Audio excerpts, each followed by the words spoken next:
Wait, don't you know the Prophet ﷺ said, when you yawn, you have to cover your mouth or else the shaitan will enter? I did not know that. Jazakallah khair. It's the comment section. No, no, no, no.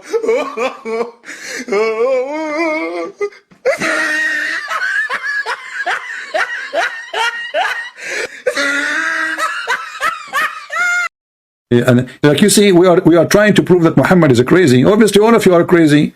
I mean, do Muslims even have a brain? How in the world anyone would believe in this? You have a brain? Prove me wrong. And then they say to you that Trinity is not logical. I mean, this religion, everything in it is absolutely a joke.